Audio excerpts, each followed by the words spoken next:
વિસ્થાપન પ્રક્રિયા છે એટલે આપણે એવું કહેતા હતા કે ભાઈ વિસ્થાપનની અંદર છે લોખંડની કિલ્લી છે એને કોપર સલ્ફેટમાં ડુબાડો.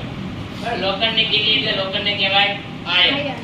બરાબર, આપણે એની પ્રક્રિયા કર્યા હતા. યાદ કરો, Fe વત્તા Fe એટલે શું થશે? આયન. એટલે લોખંડ જેને તમારે કયા દ્રાવણમાં ડુબાડવાની? Copper sulphate. એટલે કોપર સલ્ફેટનું દ્રાવણ. અને એની અંદર તમે ડુબાડો ત્યારે શું થાય? હવે એનો આપણે ડેમો જોઈએ. બરાબર, કે કોપર સલ્ફેટનું પહેલા તો દ્રાવણ બનાવવાનું. તો દ્રાવણ બનાવવા માટે છે આપણે પહેલા કોપર સલ્ફેટનો પાવડર હોવો જોઈએ. અને આ પાવડર છે એ તમને કેવી અવસ્થામાં મળે છે? સ્ફટિક. સ્ફટિક એટલે કેવી અવસ્થા થાય? સોલિડ અવસ્થામાં છે. બરાબર, તમે એ જુઓ તો દૂધિયા કલરનો દેખાય. ઠીક છે.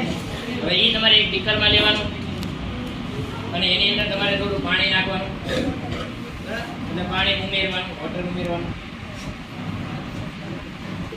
માથે ઉમેરવું એટલે આપણે એક સ્નાયુ ભરવાનું છે એટલે ભરાઈ જશે.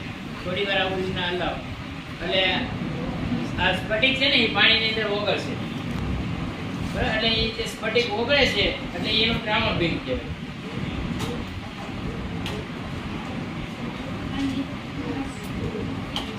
આપણે વૈદિકભાઈને કીધું કે ભાઈ આ બરોબર મિક્સ કરી દે. હાલો, એની પછી ગોળવા નથી ભાઈ. હવે આ કોપર સલ્ફેટ છે એનું દ્રાવણ બને. ઈ દ્રાવણની અંદર આપણે લોખંડની કેટલી કિલ્લી લેવાની છે? 2. પણ આપણે 3 કિલ્લી લેશું. બરાબર, 3 નું કામ 1 કિલ્લી આપણે બહાર રાખશું. બે સાથે જોવા એમ કે આની અંદર કઈ પરિવર્તન આવ્યું કે નથી આવ્યું. એટલે આપણે બે સૂક છે એ કસનળીની અંદર ડૂબાડશું જેની અંદર કોપર સલ્ફેટનું દ્રાવણ ભર્યું હોય અને એક સૂક આપણે કિલ્લી છે એને બહાર રાખશું. બરાબર, એટલે આપણે જોવા માટે. હવે આ 2 કિલ્લી છે એને પહેલા આપણે ડુબાડવા માટે બાંધવી પડશે. બરાબર, આપણે બાંધી દઈએ. ભલે ભેગી બંધાઈ જાય તો પણ હાલે. ચાલો, એ બાંધવાનું કામ આપીએ ને.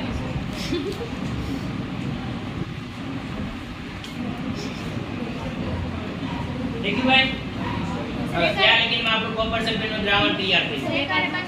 હાલ છે એક સાથે બાંધી દો.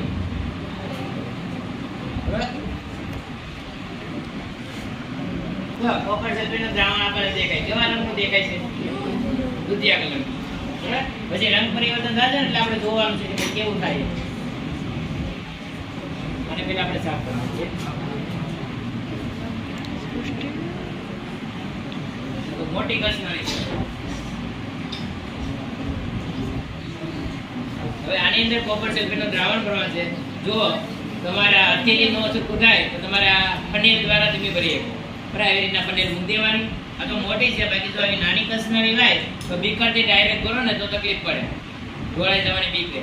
બરાબર, તો હંમેશા પનીરનો ઉપયોગ કરવાનો. આ તો દ્રાવણ છે, બાકી એસિડ ભરવાનું હોય તમે આવી રીતના હાથમાં રાખીને અને એસિડ ભરતા હો. પનીરનો ઉપયોગ નથી કરતા. માની લો કે એક બીકર છે એની અંદર એસિડ ભર્યું અને તમે આમનો ઉપયોગ કરો આમ નાખો છો તો તમારા હાથમાં દાઝવાની શક્યતા વધી જાય. તો એની માટે તમારે શેનો ઉપયોગ કરવો પડે? પનીર. બરાબર, આ પનીરને આવી રીતના મૂકીને અને તમે આવી રીતના દ્રાવણ નાખીએ. આપણે પનીરનો ઉપયોગ કરીને દ્રાવણ ભરશું.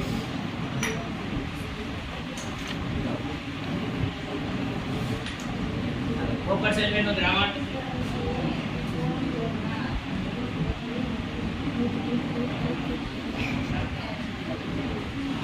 અડધીથી પાણી ભરી દેવાની છે. આખી ભરી દેવી? ના ના, આખી ભરી.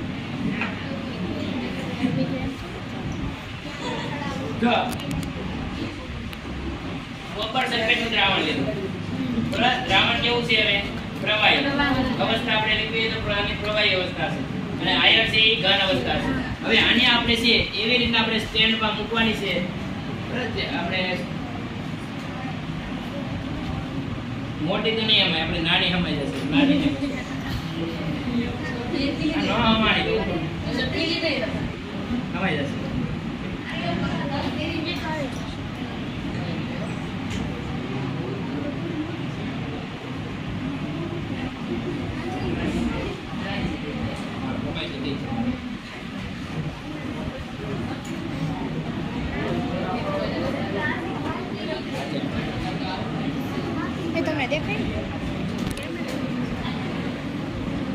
આની અંદર આપણે દ્રાવણ બરોબર બોલવું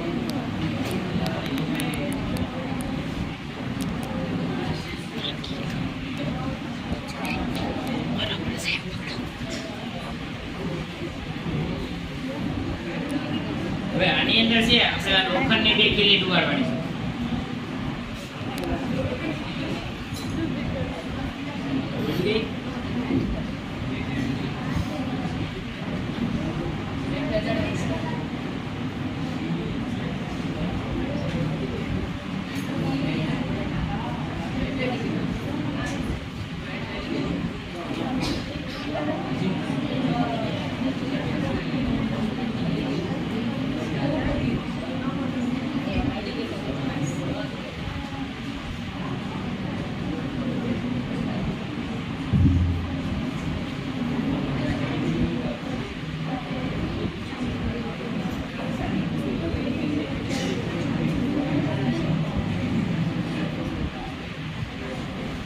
જો આપણે છે ને હવે આને આપણે ટાઈમ આપવો પડશે, બરાબર. રાસાયણિક પ્રક્રિયા થતા થોડી વાર લાગશે, તાત્કાલિક રંગ પરિવર્તન નહીં, પણ આને તમારે ઓછા ઓછો 20 મિનિટ આપો એટલે 20 મિનિટની અંદર છે આપણે આયન અને કોપર સલ્ફેટની વચ્ચે શું પ્રક્રિયા થાય છે એ જોવાનું છે.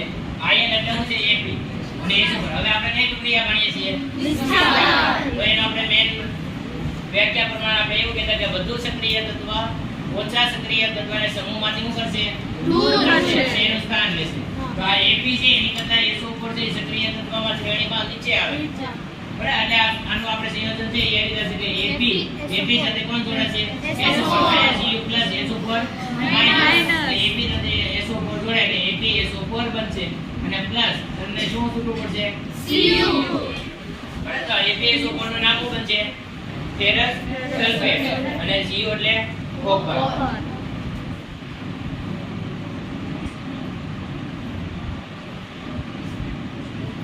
કોપર ધાતુ શું? હવે આપણે એની અવસ્થાઓ કે Ap એટલે કઈ અવસ્થા થશે? Ap એટલે સોલિડ લોખંડ અવસ્થા. લોખંડ છે એટલે ઘન અવસ્થામાં હોય તો અહીંયા લખવું પડે ગેસ. G નો આવે. G ક્યારે થાય? ગેસ અવસ્થામાં જાય. કોપર સલ્ફેટની અવસ્થા કઈ બનશે? બરાબર. લિક્વિડ. આ દ્રાવણ સાથે બનેલું છે.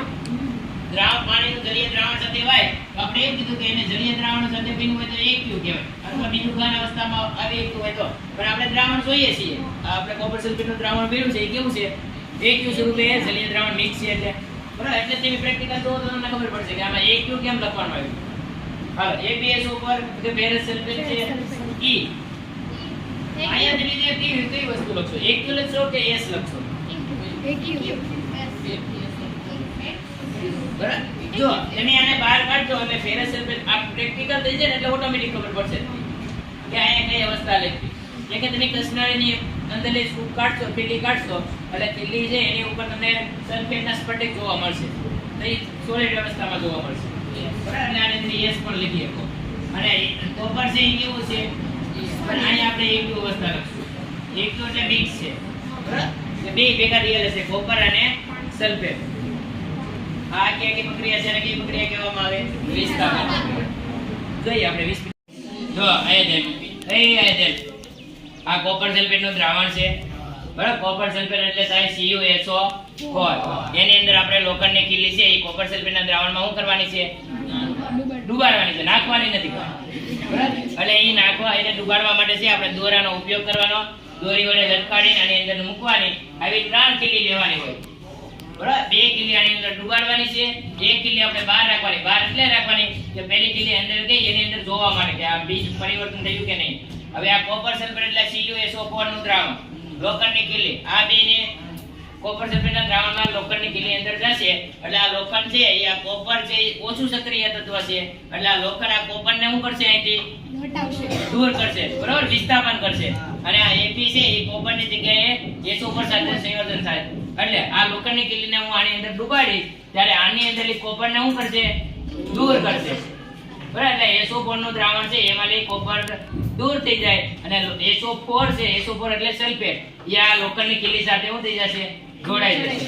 તો એ પ્રયોગ છે આપણે અહીંયા આને 30 મિનિટ માટે રાવજો. આપણે 30 મિનિટ રાવા દીધેલું છે આ પ્રયોગમાં. તો અહીંયા તમે દ્રાવણ જોઈ શકો, બરાબર. કે કોપર સલ્ફેટનું દ્રાવણ દુધિયા કલરનું હતું એની બદલે તો રંગ પરિવર્તન થઈ ગયો, રંગ બદલાય દેખાય છે, બરાબર. અને લોખંડની ખીલી છે એની ઉપર સ્ફટિક જોવા મળે નાના.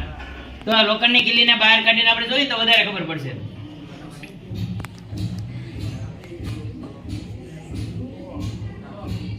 બરાબર. આ બે લોખંડની કિલ્લી ને આ છે એમને. તો આ ખીલ્લીમાં ફેર દેખાય બરાબર, અને દ્રાવણમાં આપણને ફેર દેખાય છે. તો આ લોખંડ છે, લોખંડ એટલે એ બી આયન, એ કોપર સલ્ફેટ નું શું કર્યું કહેવાય? વિસ્થાપન કર્યું કહેવાય.